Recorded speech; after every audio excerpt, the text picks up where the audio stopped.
शुक्रंकर 29 जून 2025 रे हबाकु जाउथिबा राशि परिवर्तन आपण मानकर सिंह राशि कालपुरुषर पंचम एवं षष्ठ सिंह एवं कन्या राशि एवं लग्नर व्यक्ति माननकु किभली फल प्रदान करिवे आज आमे एई वीडियो रे आलोचना करिबा।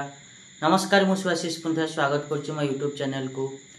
आज तो आमे डिटेल्स रे जानिबा कि सिंह एवं कन्या राशि एवं लग्नर व्यक्ति माननकु किभली फल प्रदान करिवे शुक्रंकर एही गोचर।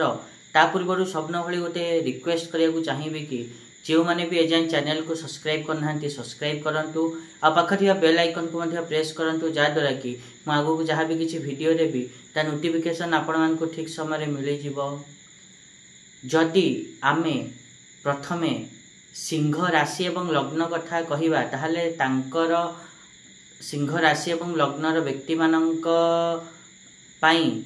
तृतीय एवं दशम भावर अधिपति होउचंती शुक्र। सीए एही गोचर रे दशम भाव रे ही गोचर करूचंती आपण मानकर सिंह राशि एवं लग्नर व्यक्ति मानक पई, जहाँ द्वारा कि मालव्य योग सृष्टि होउची, जहाँ कि पंच महापुरुष योग मध्यरु गोटिए।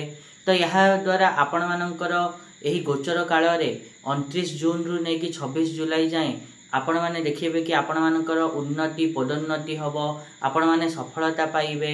ता सहित आपण माने जो माने व्यवसाय करूचंती सुना रूपा बिकुचंती किबा टेक्सटाइल रे अछंती बा सुख सामग्री किछि बिकुचंती साजसज्जा इत्यादि किछि बिकुचंती किबा कैमेरा आगरे आसिकी किछि कहि कि पैसा इनकम करूचंती यूट्यूबर हेले कि मीडिया क्षेत्र रे अछंती ताहले आपण मानक पई बहुत ही भलो समय आगु को आसुची एही गोचर समय।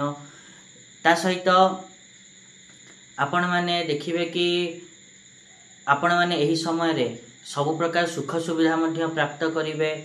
ता सहित आपण माने एही समय रे अलसुआ टिके ही पारंती, परिश्रम पराक्रम रे आपण माने कम देखा देई पारे। आपण मानक थी आपण माने पराक्रम एवं चेष्टा रे कम पड़ी पारंती। तो आपण माने यह द्वारा टिके अलसुआ ही पारंती एही गोचर समय रे। एत थिला सिंह राशि एवं लग्नर व्यक्ति मानक पई एही गोचर किभली फल प्रदान करिवो। तापर जदि आमे कन्या राशि एवं लग्न विषय कथा होबा ताहले तांको पई शुक्र नवम भाव रे गोचर करिवे। यह द्वारा तांको भाग्यर सहयोग एवं भाग्य वृद्धि मध्य घटिबो।